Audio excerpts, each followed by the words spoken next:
welcome to the AM Club here on MX24. Today we are reading on the show, so if you're just joining us, you kind of missed a few things, but not too much, okay? Thank you for joining us once again. This is the AM Club. We've got great news for you. You're about to have the world at your fingertips because the wait is finally over.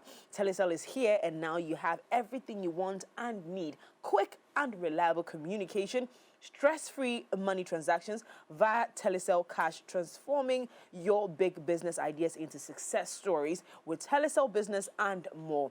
Connect with Telecel and enjoy a world of endless possibilities because with Telecel, there is no limit to connection. Telecel, connecting energies. We are definitely connecting energies here on the show, and we're moving straight into Lifestyle Daily. Ladies and gentlemen, my boyfriend on the show is about to introduce to you what we're going to discuss today. We are connecting energies. The energy has been connected. Courtesy. But Jay, you look really good in this shirt. We should be wearing a lot of this. Courtesy Telecel. Telecel, yeah. Yes. You should bring us a white, a black, and whatever color you have. Whatever. So far as it's Telecel, we'll wear it because it's exuberant, it's exciting, it's youthful, and we are all connecting the energies together. Oh. Go on, Anye. Brand ambassador. Yeah. Anyway. Fantastic. All right. So on that note, time for Lifestyle Daily. Let's get into what it is for today. We are assessing job opportunities. You know, this thing is a critical thing because, I mean, the young ones especially, it's a canker. Yeah. I mean, we're talking unemployment, which is much more a big situation right here in Ghana. And the question here is, see the population of students who come out of the university and they're asking questions, what next? So how do we assess these job opportunities right here in Ghana? Is it a face-off with being done with education, or is it a face-off of being skillful? Because we have skillful works, and we've got educational white jobs, all the ideas, strong ones. But inside the studios, we've got Coach Ngozi Dixon, who happens to be a lead consultant at Career Hub GH. Coach, welcome to the show. Thank you it's very good to much. have you. I'm happy to be here. Yeah, it's good to have you. When you. you came in earlier, we were talking about our Nigerian names, and I happen to have a Nigerian name. This gentleman doesn't have one, but he says his new name is Ikechukwu. Yes, which means God. Today, Simple. on the show, J. Kojo Dasabre is representing Nigeria as Ikechukwu, as we have Ngozi in the house, and I am your Uduwek. Okay.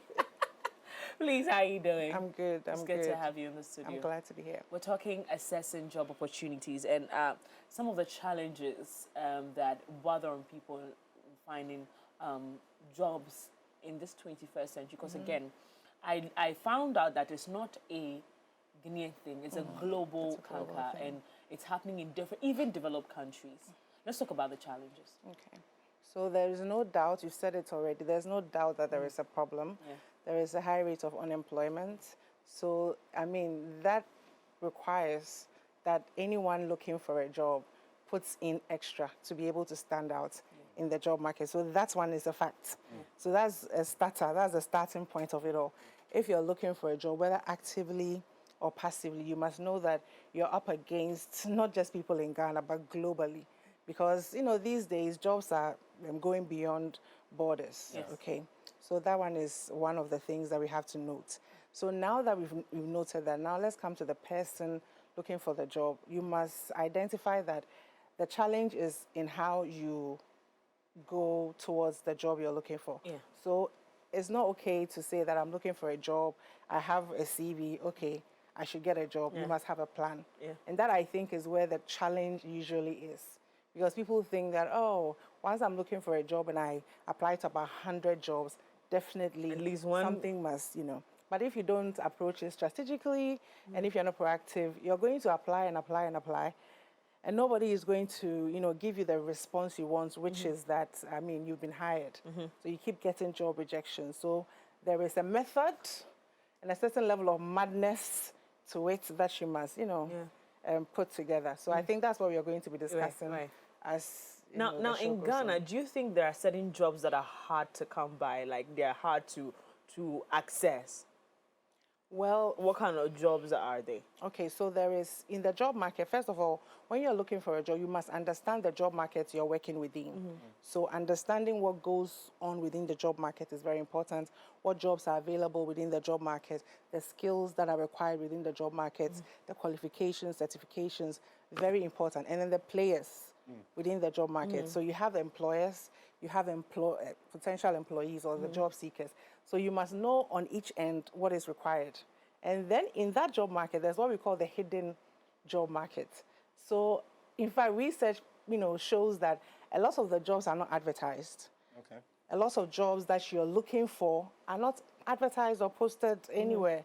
So if you don't have that access to the hidden job markets, you'll be found, frustrated because people who have that access will be getting the jobs and you'll be wondering, but they are saying there are no jobs, but other people are getting hired and I keep applying, but nobody, is coming, looking my way.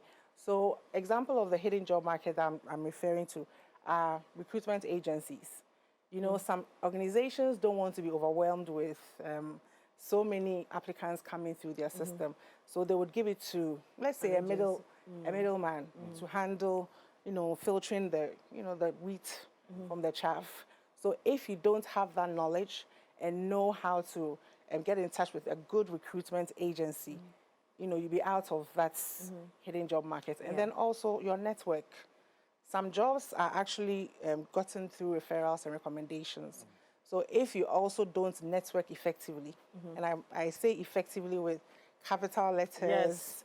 Position yourself. Exactly. That's the word, you want to position yourself well. If you are a professional, you should join a professional association. Yes. Okay, if you are in a church, in a mosque, network with the right people. So it's not just networking, but be effective about your networking. And people think that once they network, the opportunities will come. You must bring value in the course of your networking. So, I mean, these are some examples of the hidden market. Another one is online, LinkedIn, for example. Social media is also another example. Twitter, I know people who have gotten jobs through Twitter. I have, been able to connect people through LinkedIn just because they connected well. Okay. And I saw an opportunity and I'm like, hey, there's this opportunity. Maybe you can check it out. Now, about this, technology has come to stay with us. So these are some of the things that are going to come out of it. How do you leverage on this space? Because I'd say that now, for some strange reason, and I don't know if you're going to agree with me, CVs are kind of getting out of I won't say they're outmoded, they're moving out of the system. And online CVs like LinkedIn are the ones that, are coming up, and even social media pages. How do we leverage on these things to discover job openings? Okay, so it's a very, very big tool to use for the job search. Earlier I said, when you identify as a job seeker, you must have a plan. So before you even put together your plan, you must know what your goal is. Okay, what is this job search goal? Am I looking to get a job in the next 6 months, in the next 1 year, in the next 3 months? What is the goal? Then, once you know the goals, you can have your plan. We all know that now online presence is very, very important. Yeah. So if you're an active job seeker, then you should be mindful of what you're doing online. So for example, if you want to use LinkedIn, because maybe you've done your research and you realize that this job I'm looking for, I'm more likely to find it online. Because done your research. Yeah, you should do your research, because some jobs you may not find them on certain platforms. So for example, if I'm looking for a remote job, I am likely to find it on a website that, puts remote opportunities, that floods remote opportunities. Like I think we work remotely. If you're looking for remote jobs, you should be there, constantly. If you're looking to work freelance, go to a platform that is all about freelance work, like Fiverr. So back to LinkedIn. Here I am. I'm a job seeker. I'm looking for a job, but I don't have a professional photo. My profile is all over the place. It's just like looking tacky. It's looking tacky and messy, and you want me to just pass through and then notice you. I'm not going to notice you, because remember, the pool is huge. Competition is high, so you must stand out. So if you want to use the online platforms to push yourself, to stand out. Put in the work. But what are some of the things that recruiters will be looking out for when it comes to job opportunities, when it comes to people trying to apply for these opportunities? What are some of the things that they'll be looking out for? Okay. Mimi, you said earlier that, you think CVs are, Modern. I don't think so. That's why I said I stand to be corrected, because you would send your CV and they'll tell you that, oh, we went on your social media page. I'm like, oh, so you should have just told me to give me your handles. Yeah. It's a combo. Yeah, okay. It's a combo of the CV and what you're doing. Some years back, nobody cared much for social media. But now it's a great way to, get an insight into who you are. Yes. You get it? So you told me all of these things on your CV. Now let me see if, this story you're telling me, the consistency, yes.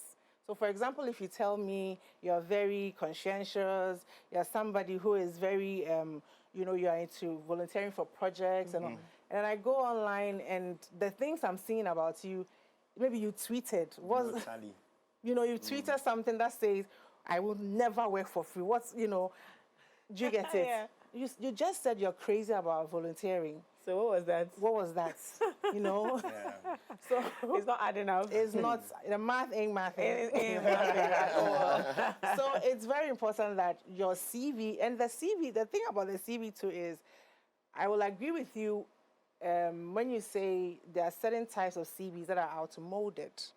We now have CV, you need to have an effective CV, a CV that will entice an employer to want to call you for an interview. They see your CV, they're excited to check you out on social media, and then they're like, wow. This is the person we're looking for. I must talk to Do this you believe that in recent times, people are employing more characters than skills? Well, this is the thing. A lot of people are becoming very, let me say, aesthetics about everything they put out there. So if you're not discerning, okay, as an employer, you may bring in somebody who later on you may find out, because some people are really good with putting out a certain brand. They're very good at packaging. That's what I was looking for. Very good at packaging. But then when, you just, let me say, scratch the surface a little bit, you realize that there's nothing there. And that is why, as an employer, you need good hiring managers to help you with the process. Because the whole recruitment process it takes a lot of skill and competence to hire right. So I agree with you on that. Can we get into interviews? I mean, that's a part where, you send your CV. I mean, the first point of call is when you're called that, oh, we've seen your CV and we think you are a potential person that we can work with. That alone excites you. So now you get into the interview. What are the do's and don'ts with interviews? So first of all, the fact that they have called you, the fact that they have called you says that there's something about you they want to explore. So at this point, don't allow your confidence to drop. It's very normal to get nervous and, anxious about, interviews. But then preparation is your friend. So you want to really prepare for the interview. This CV got you the job, got you the interview. So why are you abandoning the CV? Go back to the drawing table or the drawing board and study the CV. Study the job description. The CV you didn't write. That is usually the struggle, Yes, maybe my company runs CV writing services, but one of the things we do is I insist that you cannot go into an interview room without owning your CV. It is your CV. You are telling your story. So you should be the owner of that story. I heard the word in my head, but it's actually lame to walk into a room holding a CV that you have no idea what is in there, even if you did not write it. Like you rightly said, there are people that actually offer these services for you. So in my class right now, we actually, we're going through, I think the final stage will be next Saturday, the act of CV writing. And I remember one of the things some of the CVs we represented, so my lecturer was like, hey, just a bogus. I was telling somebody a few days ago that, look, I thought I had seen it all until I saw a CV that had all the colors of the rainbow represented. Yes. Colors, you know. orange, pink, What is the idea? and you know, Why? all yellow on the CV, different fonts. It was all over the place.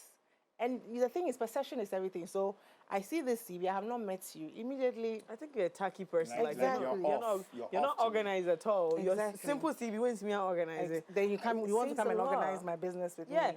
that's why I feel that people are hiring characters more than skills lately. Because again, I feel like skills can be developed.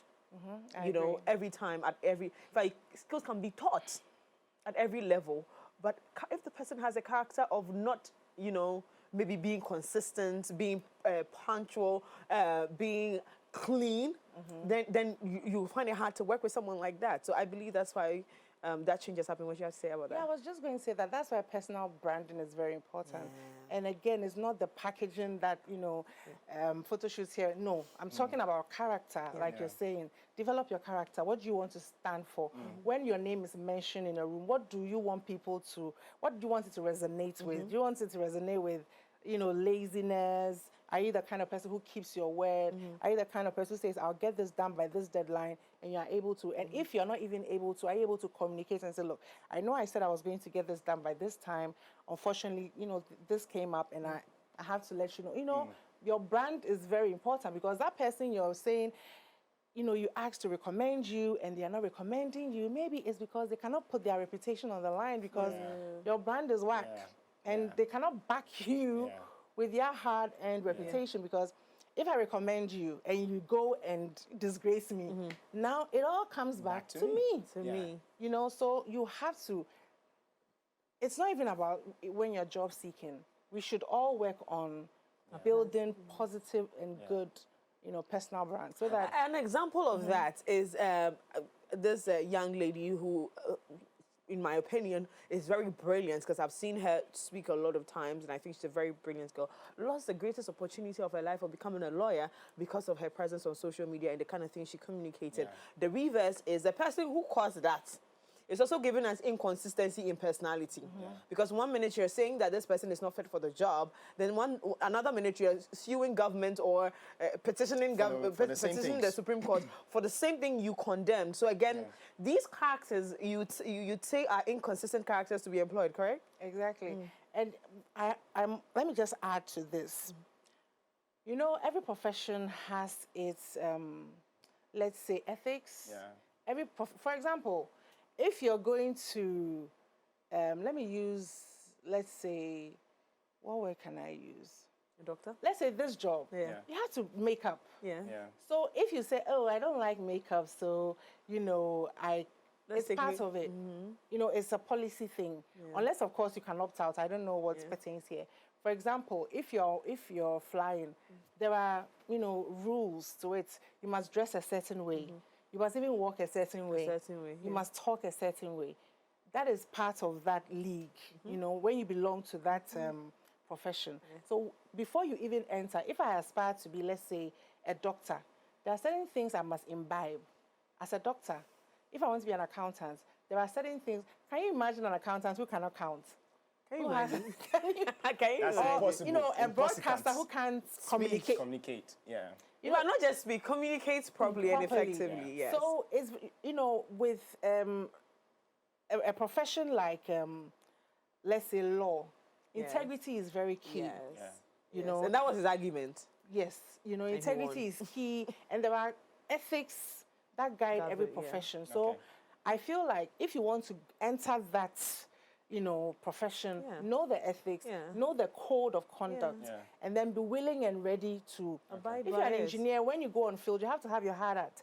Safety is such a big deal. Yes. You can't say, "Oh, I am so uncomfortable wearing the safety gear." It's part of the No wonder you would die. profession. You would die. You know? would die easily. You know? All right, Coach. Let's get into practical terms. There's this crave of young Ghanaians who are in this country who are not getting employment here and there. Some will say, oh, because they are lazy. Some will say, oh, they don't fit for the job and all that. So they are looking forward to Japa, looking forward to move away from Ghana to other countries, western side, to find themselves some job opportunities. That's the crave right now. So, what would you advise on this? Because it looks like they are very, very confused in that state, whether I should still be here, I should still go. Even when I go, what kind of jobs am I looking out for? So that, because some go and what they are doing right now, they just wish to come back. And we don't want those situations to happen. So, what can you advise on? Okay, so yeah, the craze is on. What I would say is, look, do your research. If you're looking to just do quick jobs and then earn some money, that's your decision, that's your plan, that's your goal in life. But if you want to build a career, you would want to think hard about it, because you know that, one, the system here is quite different from the system there. So whatever country you want to go to, learn the system, learn the culture, understand the gap between where you're going, where you are now, where you're going, and then see if you can, fill in the gap by, one, upscaling. Because if you're going there and you don't have, let's say, what it takes in terms of certifications and all that, you'll be doing, jobs that you may not do here. Yeah. So you should be ready for that. If that is what you want, all the best. So is that like psyching yourself mentally? I think so. You can't move to a different culture. A lot of people get there and they are very depressed. They're very frustrated. Yes. Especially those who go to Canada. They don't realize. I'm shocked Canada. that people, Yes. and I've seen this online a lot, and it's so funny that it's the same country consistently. From Nigeria to Ghana, young girls get to Canada and they are like, the code was to kill me. I'm alone. I'm like, what, didn't you know? Yes. Like a girl went to Sweden, right? And then she was like, I didn't know that Sweden was this cold. I'm like, It's one of the how? coldest. Did you not know Sweden is cold? Yeah. And you move all the way from Ghana to Sweden, and you're not frustrated. You need to understand the terrain. And I'm so excited that you touched on this so much, so that it's like we want to go there, and we don't even know what we want to go and do there. Yeah. So we go there, and then there's career change. Yeah. Whereas if you did your proper research, you would have prepared adequately from here to go there, and you would get the exact job because it's there. Yes. The job you are doing here, no, and also a bit work. But Yeah. on yet until a hacker on yet successful, no, Yeah. successful. Exactly. And we also have to, I get it. We are in an era where you want to be all go-getting and you want to, earn your goals and all of that. But patience is very required in career growth. Don't jump the gun. Some people just finished university and they're in a hurry to Jakba. Where are you going? What is there? Gain some experience, skill up, so that you build value. It is value that is going to give you the thing you're looking for. So if you don't have the value, you're just going to exchange it for what they can give you. So build value. There are people who have traveled out to go do really good jobs because they have the value and it's wanted there. Okay. What about career switch up right here? I mean, I'm not even going to say that, okay, I'm a broadcaster here, and then when I went to the States, I am Michichim Kukum and that's a BBC. But right here, probably, Mimi, for instance, I mean, I knew her as a broadcaster. All of a sudden, she switched to something else, marketing, something, and she did well there.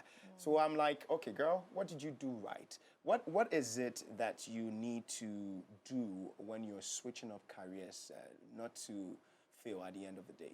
Okay. So first of all, it's important to ask yourself why.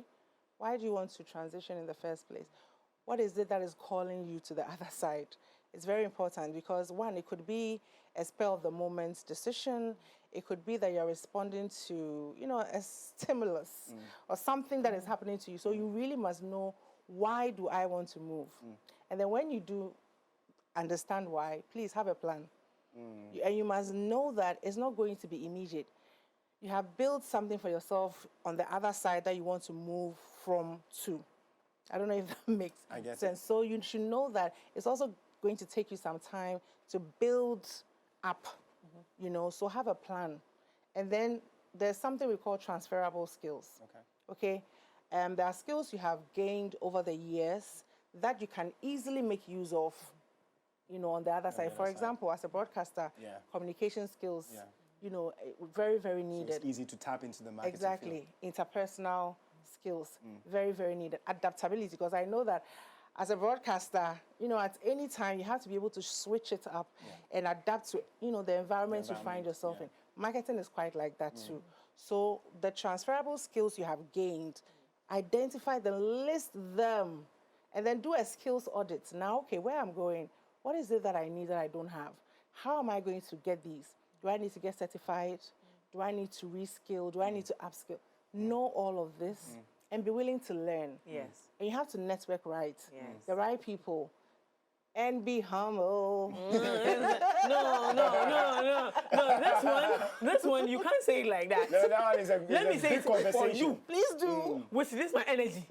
Humility, it is key. Tell us, ma. Because and hey, I'm humbled. I'm humbled that you brought my transferred career up. But I want to touch on that a bit, and then we'll touch on the humility thing.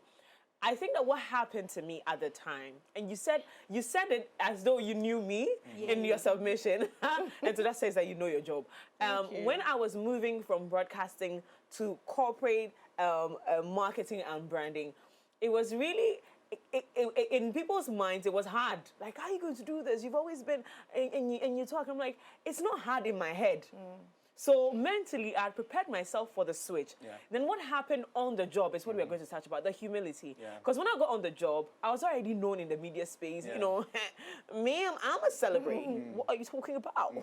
And I entered into a room, and this white man sits across me and says, listen, I just had this short interview with you. I hear the boss at the top likes you, so I think they've already employed you, but I'm going to be working directly with you, so I want to know you. And I think that you are a teachable character.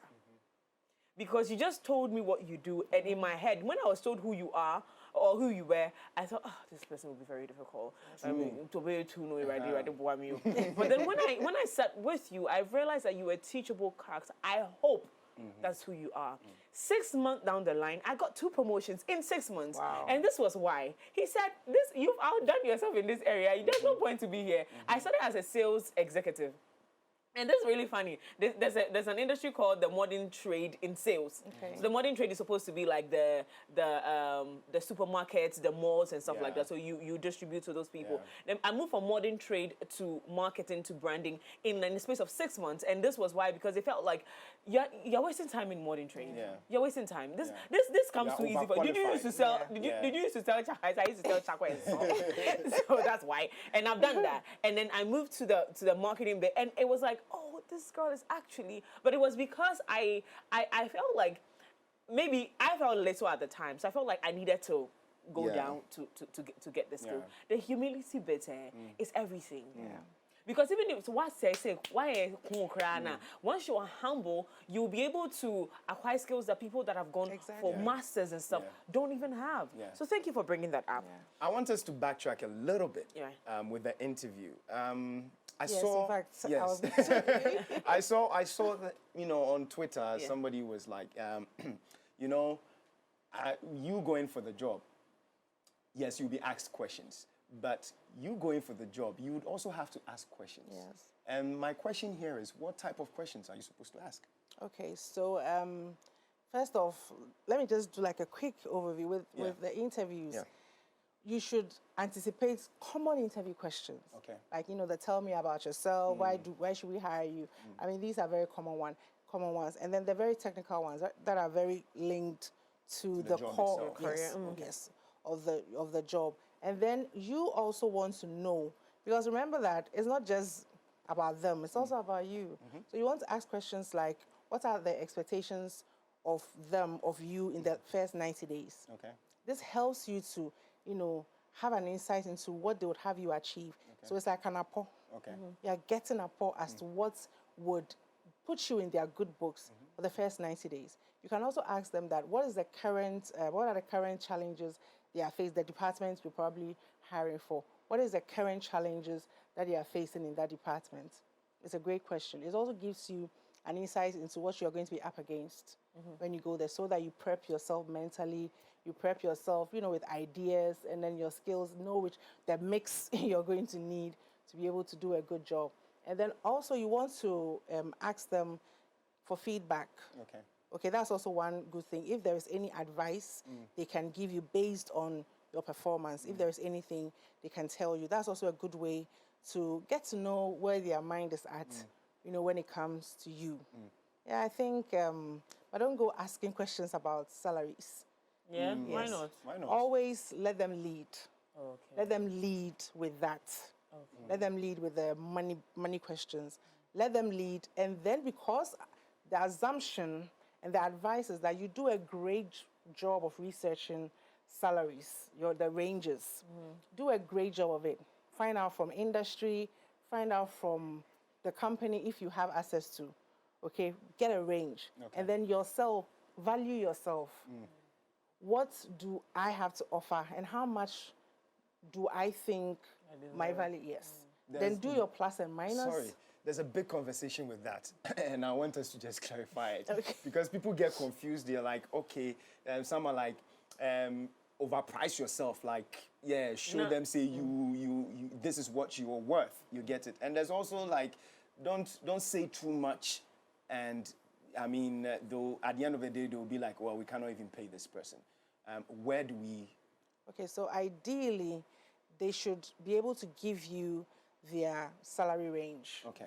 Okay, how much far they're going, they can go, and where they can start from. They should be able to.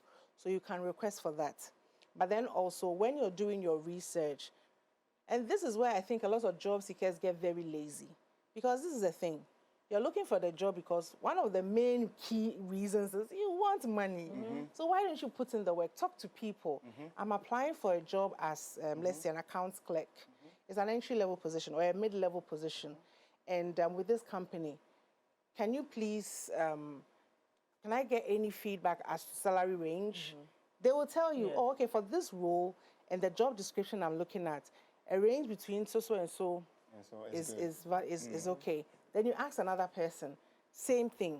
And then you can even, that's when the LinkedIn now become very, very good. You can go to a connection, and this is one thing you should all, job seekers should do. If you're looking for a job in your plan, you should identify companies you'd love to work for and follow them.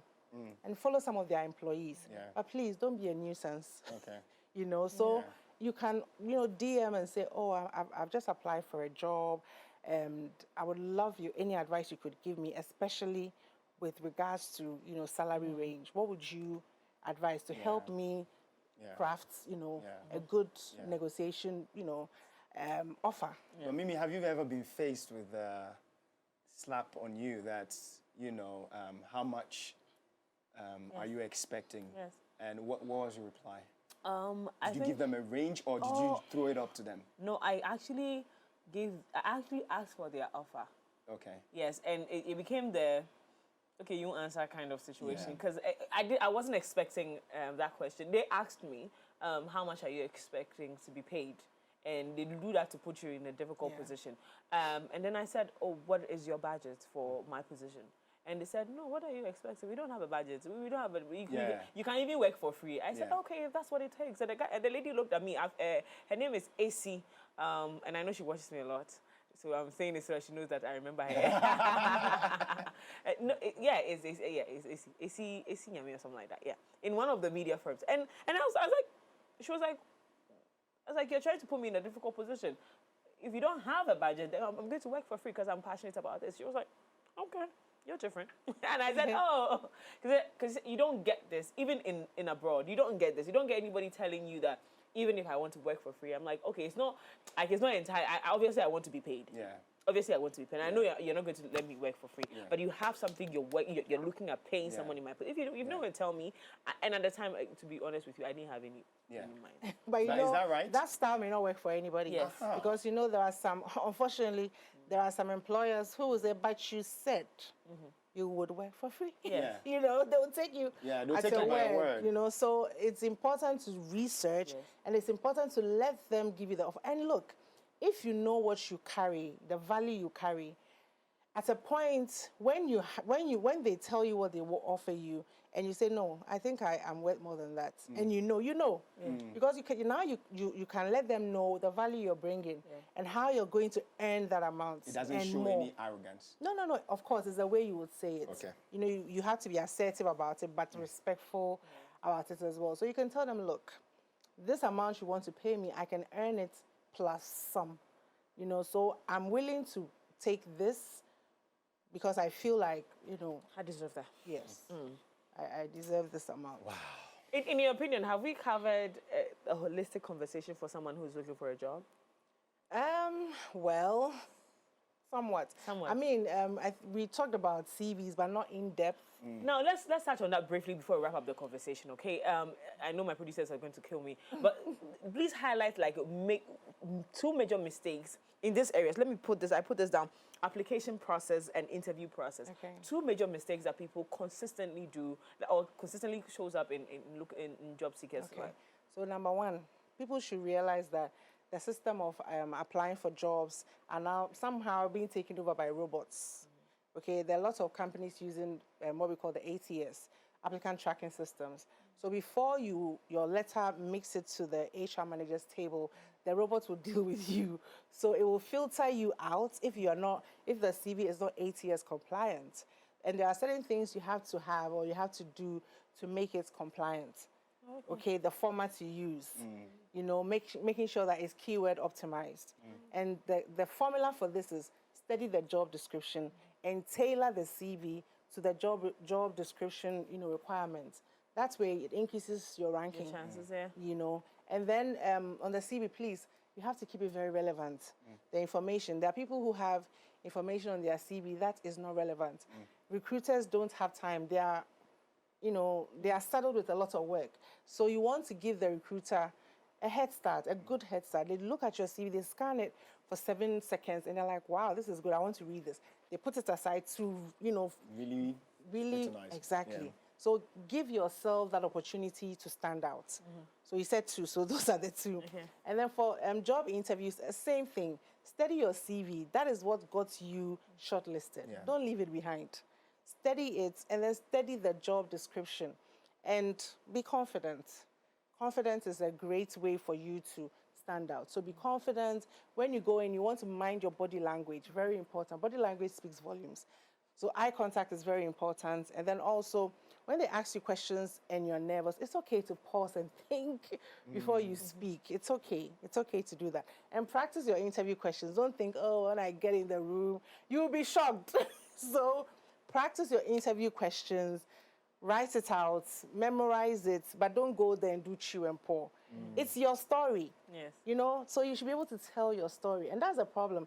A lot of people are in their professions, they've been there for years, but because they don't take it seriously the way they should, they're not able to talk about their stories when it comes to work. But then let it be about somebody else. They will rattle it out for you. So let's take our careers personal. Yeah. Thank you And so much. Let me just add one thing. Add one. Your achievements, show achievements, even on the CV and during the interview. That is what the employer is interested in. What have you done before? And how can we tap into that into the future? So. Right. Thank you so much. We've been speaking to Coach Ngozi Dixon. She's the lead consultant at Career Hub GH. How do we connect with you? Okay, so we're on social media. You can check us on our website, www.careerhubgh.com. We're on Instagram at careerhubgh. I am on Instagram at Coach Dixon with a double N. Yes, and then we're on Facebook and then TikTok as well. Okay, I'm interested in your TikTok account. Thank you so much for joining us on the show. We have actually learned, and so I hope that you out there or at home has actually gone through the entire conversation and have learned a lot as well. Thank you so much for joining us. Okay, all right. So So for over a year, Myeco.com has been partnering with local NGOs to raise funds for charitable causes that improve communities and change lives. As a social impact fundraising platform, we are amplifying our call for change and impact with amazing prizes to be won after you make your donations. Number one, donate to support weekly cleanups at the Labadi Beach or Habines mobile shelter for the less privileged for a chance to win a 2-night luxury stay at the Kempinski Hotel in Accra. Number two, donate to renovate the NICU and maternity awards at Vakpo Medical Center or Cornerstone Primary School for a chance to win a 2-night luxury stay at the Bridgeview Resort in Akosombo. Number 3, donate to the Afrofuture Scholarship Fund or to renovate Anyanya JHS for the chance to win a 2-night luxury stay at Movenpick Ambassador Hotel. Go ahead and visit maiko.com and follow the easy steps to donate for your chance to win our prizes. Maiko is registered with the Ghana National Lottery Authority.